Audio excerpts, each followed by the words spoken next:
Welcome to education mastery. நீங்க UGC net dead set எழுத போறீங்கன்னா கண்டிப்பா இந்த சேனல் உங்களுக்கு ரொம்ப யூஸ்ஃபுல்லா இருக்குங்க. இன்னைக்கு நம்ம வீடியோல பார்க்க போறது ஒரு குயிக் ரீகேப் த்ரூ எம்சிக்யூஸ். எல்லா யூனிட்ஸ்லயுமே மேக்ஸிமம் எந்த கொஸ்டின்ஸ்லாம் ரொம்ப இம்பார்ட்டன்ட்டோ அதை அப்படியே ஒரு ரீகேப் மாதிரி பார்ப்போம். நீங்களும் கொஞ்சம் அப்படியே ரிவிஷன் மாதிரி பண்ணி பாருங்க, இந்த கான்செப்ட்ஸ்லாம் படிச்சிட்டோமான்னு. ஓகேவா? First, which of the following protocols is associated with the control of the emission of ozone depleting substances? இந்த ஓசோன் வந்தாலே எந்த protocol? நமக்கே தெரியும், Montreal protocol, Kyoto protocol, Nagoya protocol, Cartagena protocol. ஓகேவா? இந்த ரெண்டு புரோட்டோகாலும் இப்ப அடிக்கடி ரிப்பீட்டடா கேட்டுட்டு இருக்காங்க. நம்ம டிஸ்கிரிப்ஷன்ல பார்ப்போம். இதுக்கு ஆன்சர் ஓசோன் வந்தாலே Montreal protocol. Okay, so the Montreal Protocol is an international treaty designed to phase out the production and consumption of substances that deplete the ozone layer. எதெல்லாம் ஓசோன் லேயர் அழிக்குதோ அதெல்லாம் நம்ம கம்மி பண்ணணும்னு சொன்னதுதான் மான்ட்ரியல் புரோட்டோகால். ஓகேவா? Montreal protocol எப்போ வந்தது? 1987ல. ஓகேவா? இது மெயினா அதோட கீ பாயிண்ட் என்னன்னா ozone. Okay, next Nagoya protocol. இது 2010ல அடாப்ட் பண்ணது. ஓகேவா? So, இது கன்வென்ஷன் ஆஃப் பயாலஜிக்கல் டைவர்சிட்டி. இது ரொம்ப இம்பார்ட்டன்ட். சிபிடின்னு சொல்லுவாங்க, convention on biological diversity. Okay, நம்மள சுத்தி இருக்குது பயாலஜிக்கல் டைவர்சிட்டினா என்னன்னா பிளான்ஸ், அனிமல்ஸ், ஈவன் சின்ன சின்ன ஆர்கானிசம்ஸ் எல்லாமே சேர்ந்ததுதான் நம்மளோட பயோடைவர்சிட்டி இல்லையா? அது எப்படி நம்ம பாதுகாக்கிறோம் அதை பத்தி வந்ததுதான் நகோயா புரோட்டோகால். ஓகே, மெயினா அந்த நகோயா புரோட்டோகால் என்ன சொல்றாங்க, நமக்கு கிடைக்கிற அந்த ரிசோர்சஸ் இதெல்லாம் கரெக்டா ஈக்குவலா ஷேர் பண்ணணும். Aims to ensure the fair and equitable sharing of benefits arising from the use of genetic resources. ஓகேவா? This protocol was adopted in Nagoya, ஜப்பான்ல ஆரம்பிச்சது on October 29, 2010ல during the 10th conference of the parties. அந்த COP10ல ஆரம்பிச்சது. It is a global effort to protect the variety of life on earth, make sure we use natural resources responsibly and ensure everyone benefit from nature resources. The CBD na எப்படி நம்ம பயோடைவர்சிட்டியை பாதுகாக்கணும், அதே மாதிரி நமக்கு கிடைக்கிற resources எல்லாருக்குமே ஈக்குவலா share ஆகணும், அதை பத்தி வந்ததுதான் நகோயா புரோட்டோகால். எப்ப ஸ்டார்ட் பண்ணது? 2010ல. எப்ப இது came into force? 10th conference பார்ட்டில இதை நான் ஃபர்ஸ்ட் ஆரம்பிச்சிருக்கேன். ஓகேவா? தெரிஞ்சுக்கோங்க. இப்பெல்லாம் இந்த கொஸ்டின்ஸ் சுத்தி ஆன்சர்ஸ் வருது, இந்த கொஸ்டின் சுத்தி. Next Cartagena protocol. இது எப்ப அடாப்ட் பண்ணாங்க? 2000ல. ஓகேவா?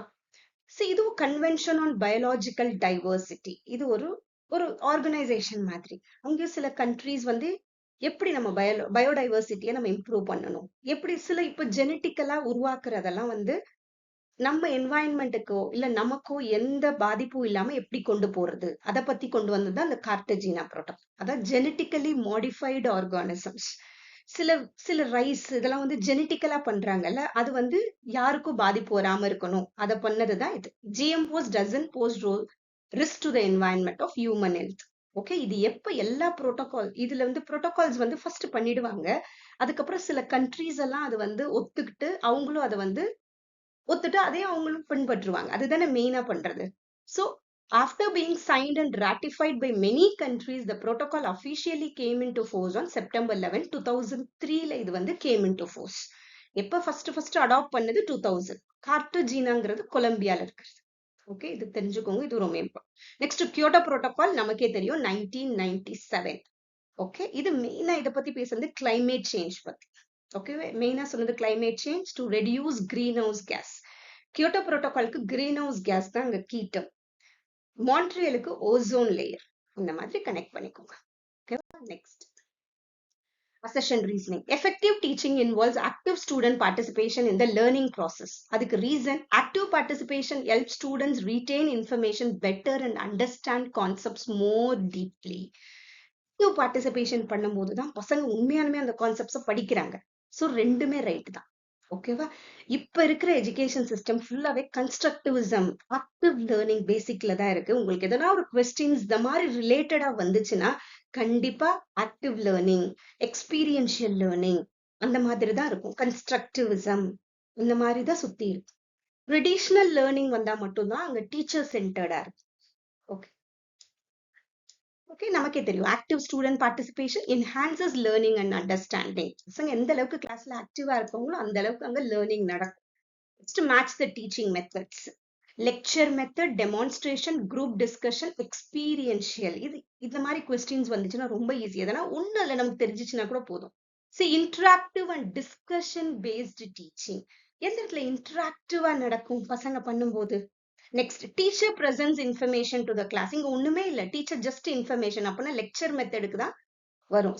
பி எங்க இருக்கு? 1B. இங்கேயும் 1B இருக்கு, இங்கேயும் 1B இருக்கு. நெக்ஸ்ட் பார்ப்போம். டெமான்ஸ்ட்ரேஷன். இந்த இடத்துல 2C, இங்கேயும் 2C. Teacher shows how to perform your task. அதுதான். நெக்ஸ்ட், குரூப் டிஸ்கஷன்ல தான் நமக்கு இங்க கன்ஃபியூஷன். குரூப் டிஸ்கஷன் இங்க 3A இருக்கு. இன்டராக்டிவ் அண்ட் டிஸ்கஷன் கிடையாது. Group discussion, interactive and discussion based teaching. Correct, 3A. First தான் ஆன்சர் இல்லையா? இந்த மாதிரி மேட்ச் த ஃபாலோயிங்ல ஒண்ணு தெரிஞ்சிச்சுன்னா கூட அதை வச்சு நீங்க சீக்கிரமா முடிக்க பாருங்க. Next, a hypothesis is testable prediction derived from a theory.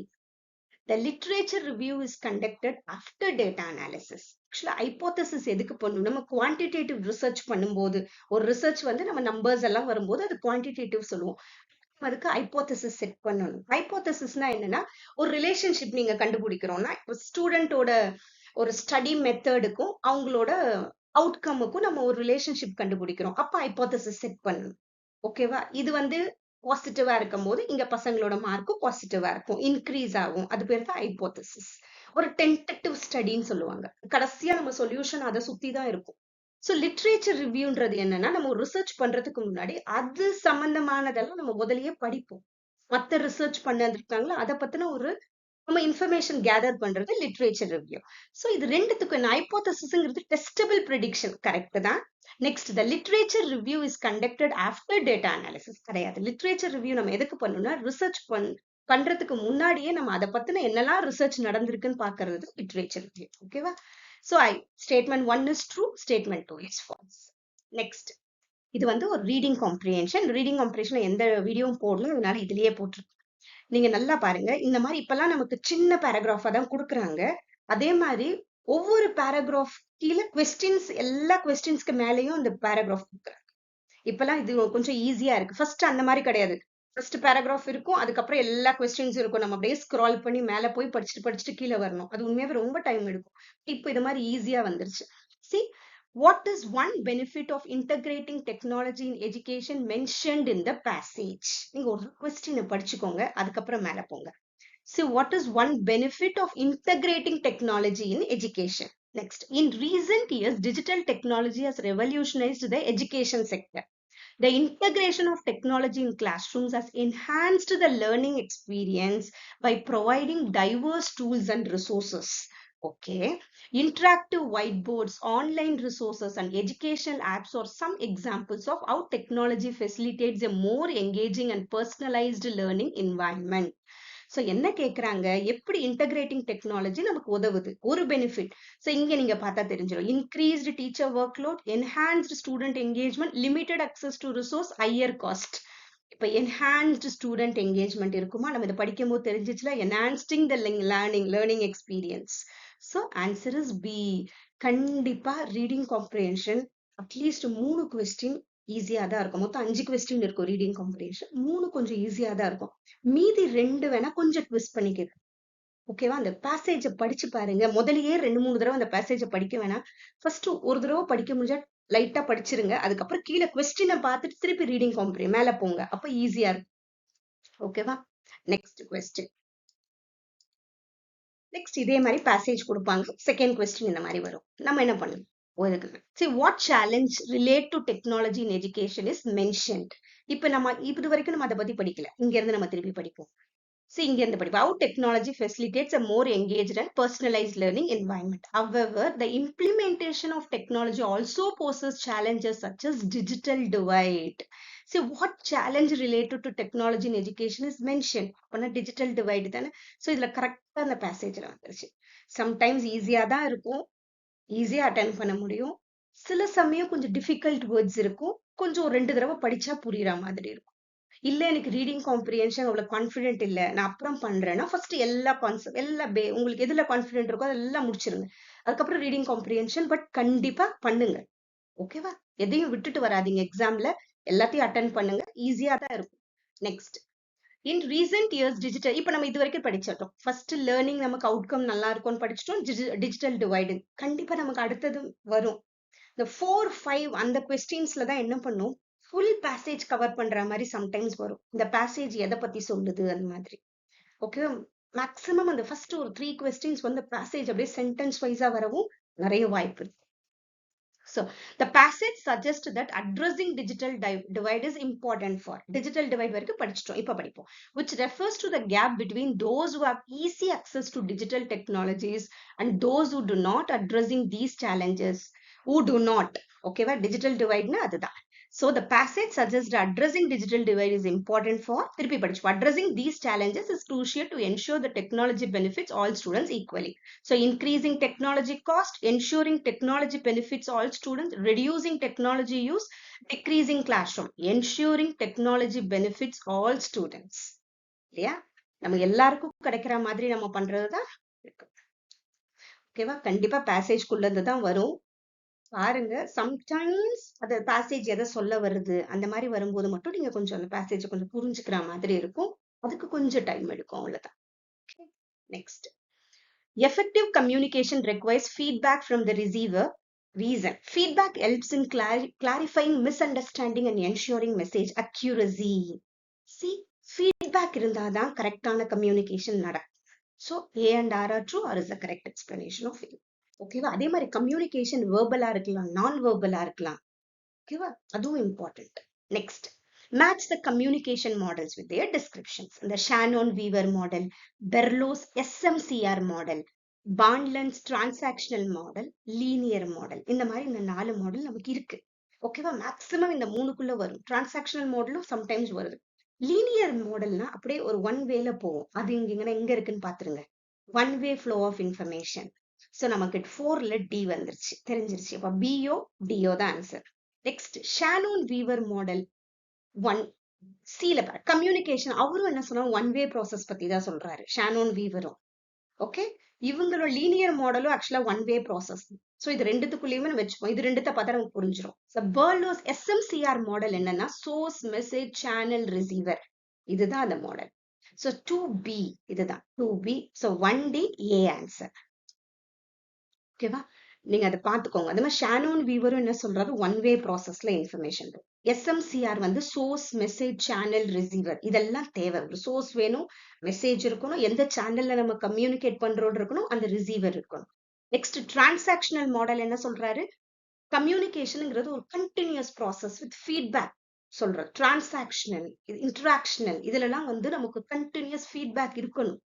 Okay, next linear மாடலுங்கிறதும் இதுதான், ஒன் வே ப்ராசஸ் தான். இல்லைன்னா one way flow of information from sender to receiver, இல்லைன்னா communication is one way process. Actually இது ரெண்டுமே ஒண்ணுதான். எக்ஸாம்ல இந்த மாதிரி வரும். மத்ததெல்லாம் பார்த்துட்டு நீங்க ஆன்சர் பண்ணுங்க. Next, the mean is the sum of all values divided by the number of values. The median is the average of the highest and lowest values in the data set. எனக்கு இதை பத்தி தெரியும்னா okay, மீனுங்கிறது ஒண்ணுமே இல்ல, average தான். 5 சப்ஜெக்ட்டுக்கு மீன் கண்டுபிடிக்கிறோம்னு என்ன பண்ணுவோம், அந்த 5 சப்ஜெக்ட் ஒரு டோட்டலை கண்டுபிடிச்சிட்டு 5ஆல டிவைட் பண்ணுவோம் இல்லையா, அதுதான் நம்ம ஆவரேஜ். அதுதான் மீன். மீடியனுங்கிறது ஒண்ணுமே இல்லை. மீடியன் கண்டுபிடிக்க என்ன பண்ணணும், அந்த நம்பர்ஸ் எல்லாம் நீங்க அசெண்டிங் ஆர்டரோ இல்லையோ டிசெண்டிங் ஆர்டர்லயோ அரேஞ்ச் பண்ணிட்டு எது வந்து சென்டர்ல இருக்கோ அதான் மீடியன். மீடியனுங்கிறது ஒரு சென்டர் நம்பர். நம்ம அப்படித்தானே கண்டுபிடிப்போம். நீங்க இந்த மாதிரி கூட சம்டைம் மீடியன் கண்டுபிடின்னு கூட கேட்பாங்க. மீடியன் கண்டுபிடிக்கணும்னா ஒண்ணுமே இல்லை, ஃபர்ஸ்ட் உங்க கொடுத்திருக்க நம்பரை சென்டிங் ஆர்டர்லயோ இல்ல டிசெண்டிங் ஆர்டர்லயோ எதுலயோ அரேஞ்ச் பண்ணிடுங்க. எந்த நம்பர் சென்டர்ல இருக்கு பாருங்க, அதுதான் மீடியன். சம்டைம்ஸ் 2 நம்பர் சென்டர்ல வந்துச்சுன்னா அந்த 2 நம்பரை ஆட் பண்ணி by 2 பண்ணிடுங்க, அதுதான் மீடியன். ஓகேவா, சோ மீடியனுங்கிறது ஒரு centre number. So statement 1 is true, statement 2 இது ஆவரேஜ் கிடையாது, அது centre number median. Next, deductive reasoning. Deductive reasoning starts with general statement and reaches a specific conclusion. Deductive reasoning is used to derive specific conclusions from general principles. இந்த inductive deductive பார்த்த உடனே என்னதான் நம்ம கன்ஃபார்மா படிச்சிருந்தாலும் சின்ன டவுட் வர வாய்ப்பு இருக்குதான். See, ஒண்ணுமே இல்ல, ஐன்னு எழுதுறோம்ல, இண்டக்டிவ், இதை இப்படி வச்சுக்கோங்க. ஸ்பெசிபிக்ல இருந்து ஆரம்பிச்சு ஜெனரலுக்கு. இண்டக்டிவ் மட்டும் ஞாபகம் வச்சுக்கிட்டீங்கன்னா கூட டிடக்டிவ் நமக்கு நாம நம்பும். ஸ்பெசிபிக்ல இருந்து ஆரம்பிக்கிறோம், ஒரு ஸ்பெசிபிக் கன்க்ளூஷன்ல இருந்து அதை அப்புறமா எல்லாத்தையும் இது பண்ணிட்டு அப்புறம் ஒரு ஜெனரலுக்கு வரும். ஓகே, ஸ்பெசிபிக் டு ஜெனரல், அது இண்டக்டிவ். ஐ இப்படி எழுதுற ஐய இப்படி வச்சுக்கோங்க. சோ அத மாதிரி ஞாபகம் வச்சுக்கோங்க. ஓகே, சோ டிடக்டிவ் ரீசனிங் என்ன சொல்றாங்க? General to specific conclusion. Okay, இது ஜெனரல் டு அது ஸ்பெசிபிக் டு ஜெனரல், இது specific to general.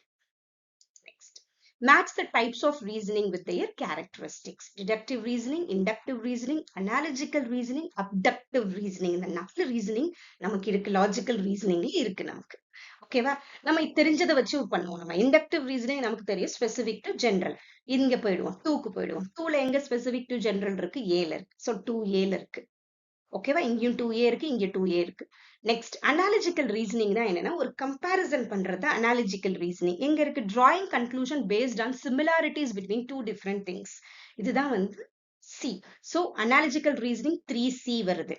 Inductive reasoning வந்து 2A வருது. சோ 2A 3C வந்துருச்சு. நமக்கு ஆன்சர் இஸ் A தான். ஓகேவா? சோ ஃபர்ஸ்ட் பி, டிடக்டிவ் ரீசனிங்கிறது ஜெனரல்ல இருந்து ஸ்பெசிபிக் பொறுத்து.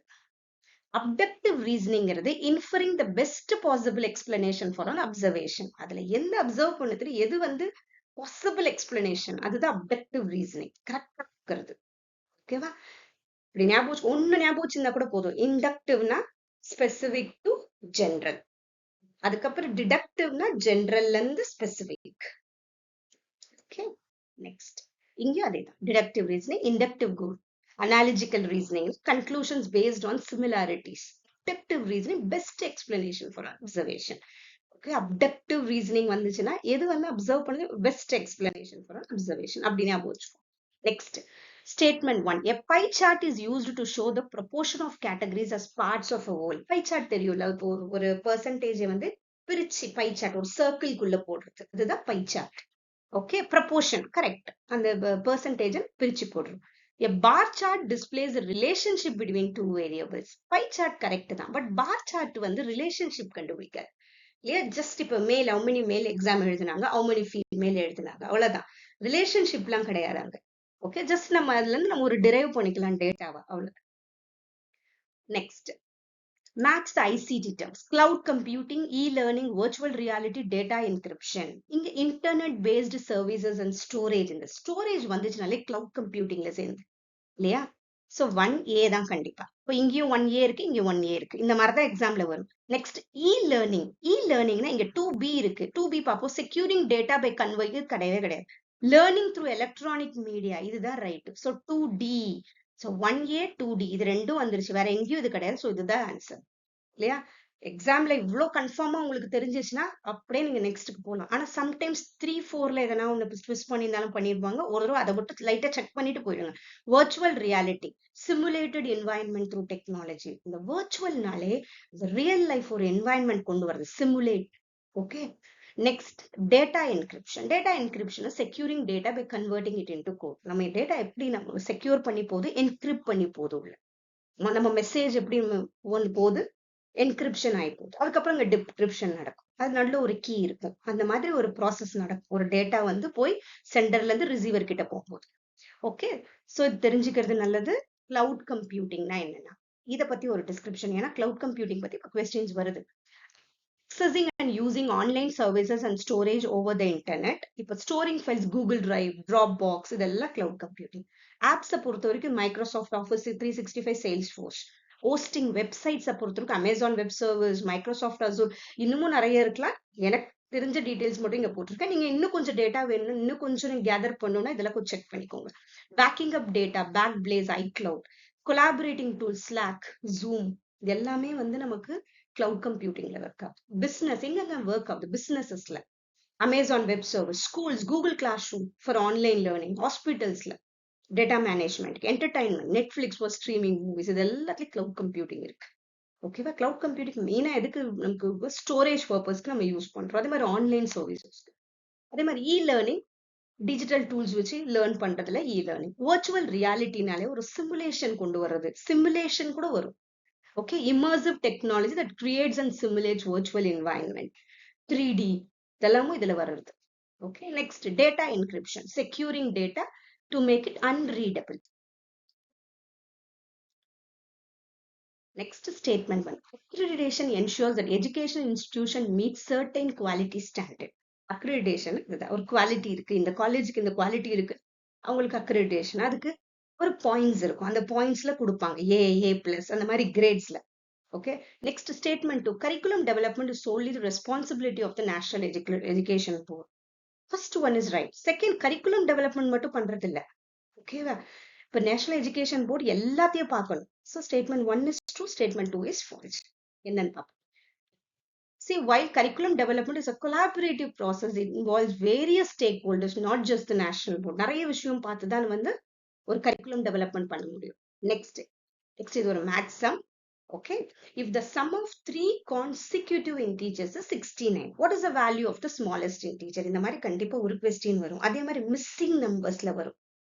Okay, missing numbersலயும் questions கண்டிப்பா வரும். இதுலயும் கேட்பாங்க 3 consecutive. இது வந்துருச்சுன்னா ஆக்சுவலா ரொம்ப ஈஸிங்க. கான்சிக்யூட்டிவ்னா என்னன்னா நெக்ஸ்ட் நம்பர் தான் கான்சிக்யூட்டிவ். இப்ப 3 4 5 நெக்ஸ்ட் வந்துச்சுன்னா அதுதான் கான்சிக்யூட்டிவ்.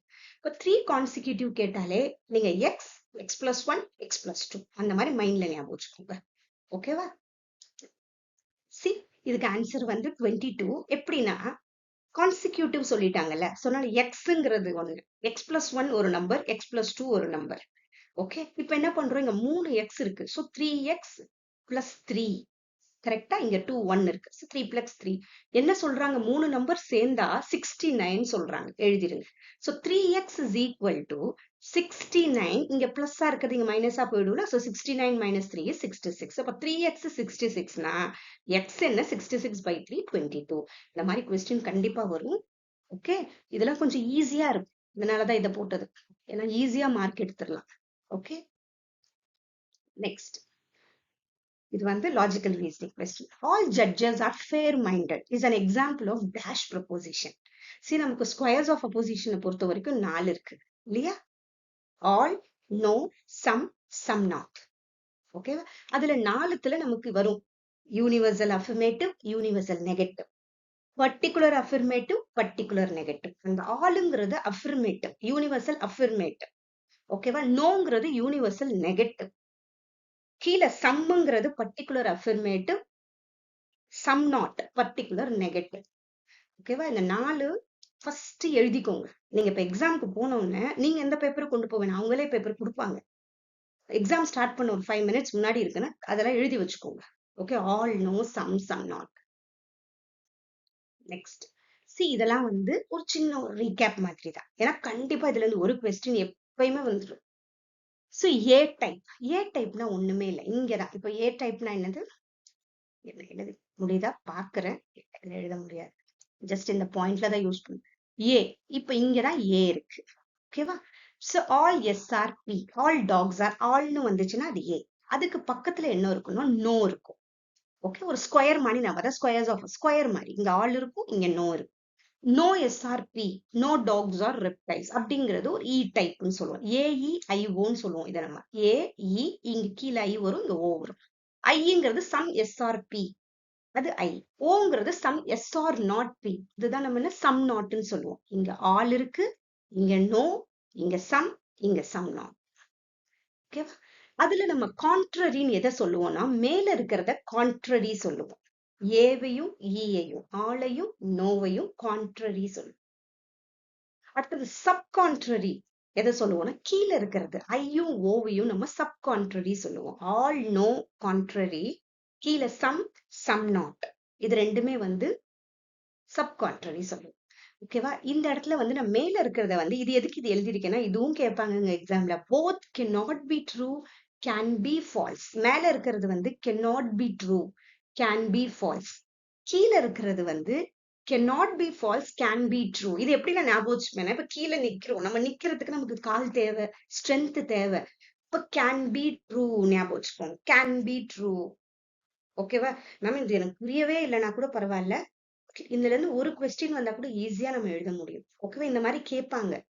கீழே இருக்கிறது வந்து can be true, cannot be false. இதுக்கு ஆப்போசிட் தான் மேல. can be true, நான் 2 கால் வச்சு ஹெல்தியா நிக்கிறேன்னா ஸ்ட்ரென்த் இருந்தா தான் நிக்க முடியும். So can be true, cannot be false. இதுக்கு அப்படியே உல்டாவாதான் மேல, cannot be true, can be false. Okay, கான்ட்ரடிக்டரினா இப்படி இப்படி வர்றது கான்ட்ரடிக்டரி. இது ஒரு ஸ்கொயர் மாதிரி இருக்கும், வேற ஒண்ணுமே இல்லை. இங்க ஆல், இங்க நோ, இங்க சம், இங்க சம் நாட். இது கான்ட்ரரி, இது சப் கான்ட்ரரி. இது சைட்ல இருக்குது கான்ட்ரடிக்டரி.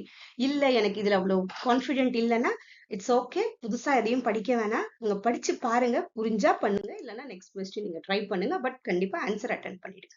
நெக்ஸ்ட் சப்பால்டன். சப்பால்டன் சப்பால்டனா இப்படி இருக்கிறதெல்லாம் சப்பால்டன், நேரா வர்றது. ஓகேவா? அதே மாதிரி இதுலயே truly downwards, falsely upwards. Ma'am எனக்கு லாஜிக்கல் ரீசனிங் ஓரளவு தெரியும்னா பாருங்க, இல்லைன்னா நெக்ஸ்ட் கொஸ்டின் நீங்க போயிடுங்க தாராளமா. Truly downwards. ட்ரூலி டவுன்வர்ட்ஸ்னா இங்க ரெண்டு இருக்குல்ல, ஆலும் இங்க சம்மும் இருக்குல்ல, அதுதான் ட்ரூ. இங்க ட்ரூவா இருந்தா இங்க ட்ரூவா இருக்கும். Okay, truly downwards. இங்க வந்து நமக்கு நோ இருக்கும், சம் நாட் இருக்கும். இது ஃபால்ஸ்லி அப்வர்ட்ஸ். இங்க ஃபால்ஸா இருந்தா இங்க ஃபால்ஸா இருக்கும், ஃபால்ஸா இருந்தா இங்க ஃபால்ஸா இருக்கும்.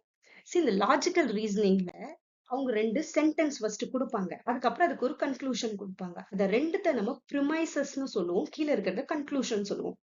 அந்த ப்ரிமைசஸும் கன்க்ளூஷனும் ரொம்ப அப்படியே பயங்கர அர்த்தமெல்லாம் கண்டுபிடிக்கவே முடியாது. ஓகேவா? இதை வச்சுதான் பண்ணுவாங்க. ஸ்கொயர் ஆஃப் அப்போசிஷன் இந்த மாதிரி யோசிச்சுதான் பண்ணணும். எனக்கு தெரியும்னா அதை இன்னும் ஒரு தடவை ஸ்ட்ரென்தன் பண்ணிக்கோங்க, இல்லைன்னா புதுசா எதையும் படிக்க வேணாம், நெக்ஸ்ட் போயிடுங்க. Next, which of the following is a method of qualitative research? qualitative researchக்கு எந்த மெத்தட்ல நம்ம பண்ணுவோம்? கேஸ் ஸ்டடி இல்லையா? குவான்டிடேட்டிவ் ரிசர்ச்னா நம்பர்ஸ்ல பண்றது, சர்வே பண்றது, அதுவும் quantitative. Case study, statistical analysis, அந்த மாதிரி எது வந்தாலும் அது குவான்டிடேட்டிவ் ரிசர்ச் தான். குவாலிட்டேட்டிவ் ரிசர்ச்னா இன்னும் கொஞ்சம் இன்டெப்தா படிக்கிறது. ஓகே, இமோஷன்ஸ் பத்தி படிக்கிறது, அதெல்லாம் வந்து குவாலிட்டேட்டிவ். குவாலிட்டினா ஒருத்தவங்களோட குவாலிட்டிஸை பத்தி படிக்கிறது அப்படின்னு. Okay, next, in which type of communication is feedback an integral part? எது வந்து feedback ரொம்ப முக்கியம்? transactional communication.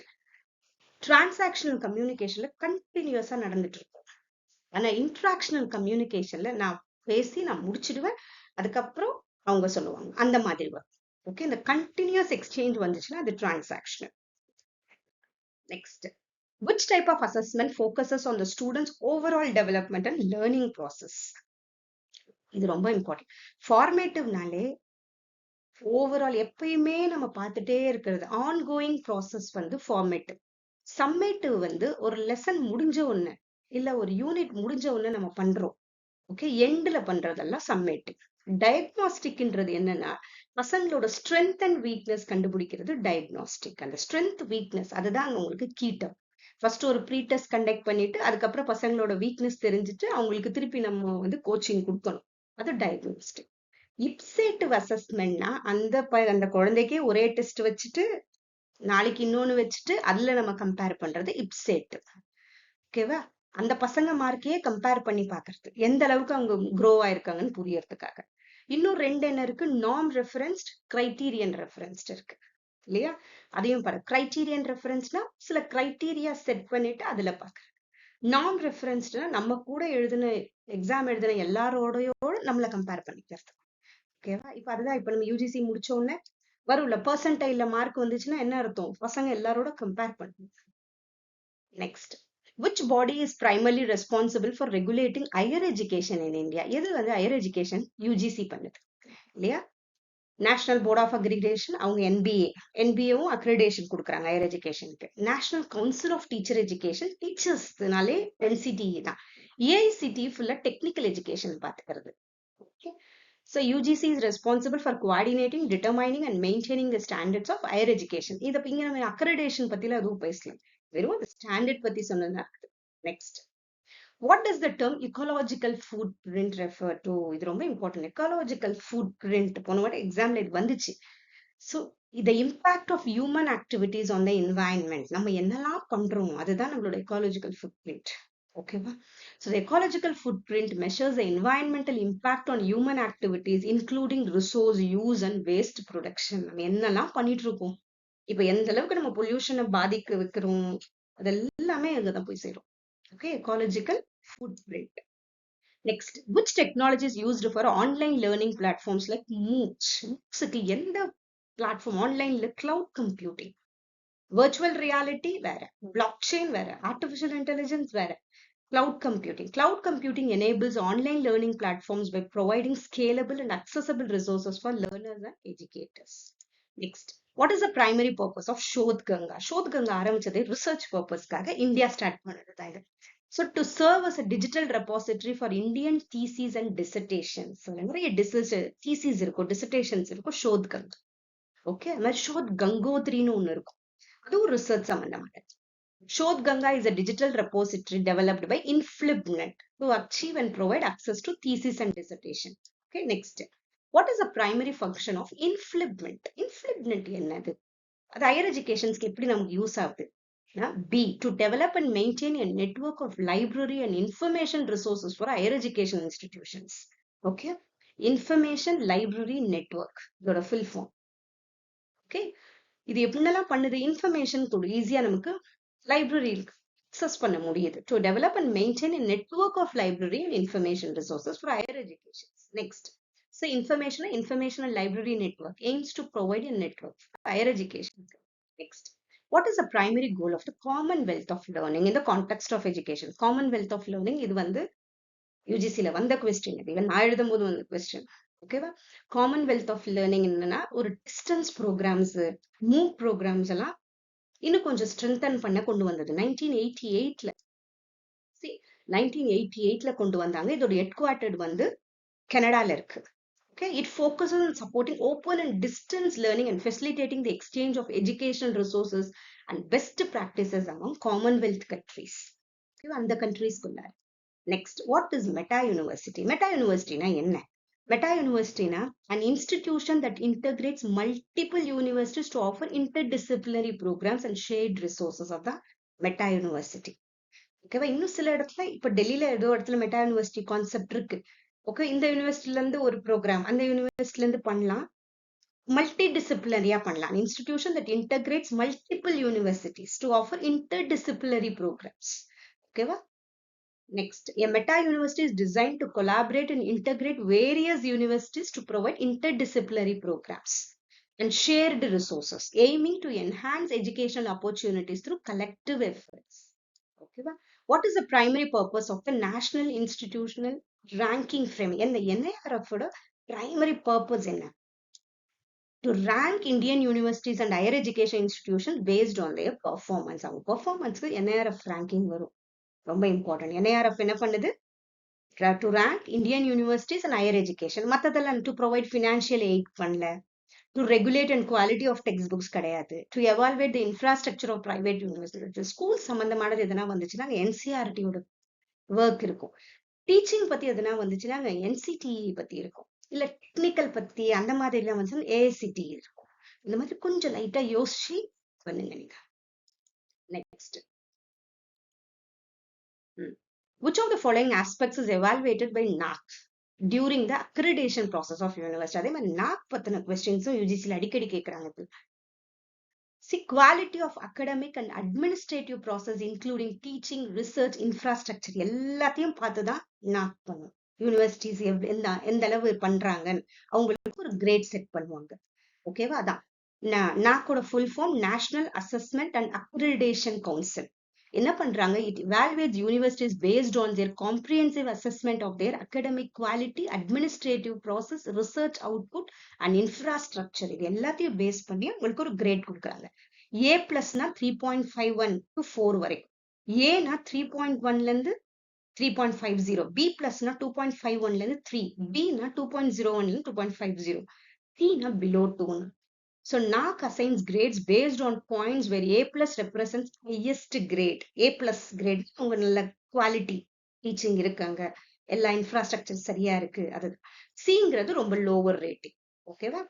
நெக்ஸ்ட், அதுதான் NAACோட full form national assessment and accreditation council.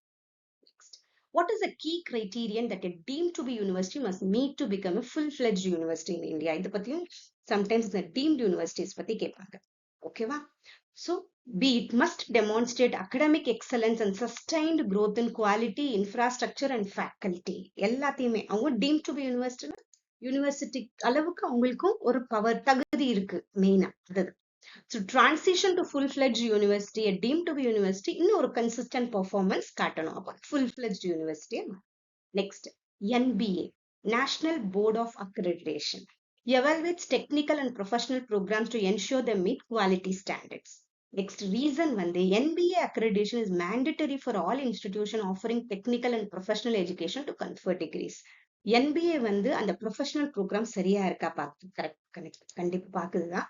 But reason வந்து என்பிஏ என்ன பண்ணும், நம்ம அந்த எல்லா காலேஜுக்கும் பண்ணணும், எல்லா யூனிவர்சிட்டி என்பிஏ வாங்கணும்னு கிடையாது. Next, for which of the following institution is NAAC accreditation particularly important? எந்த இன்ஸ்டிடியூஷன்ஸ்க்கு NAAC வந்து ரொம்ப important?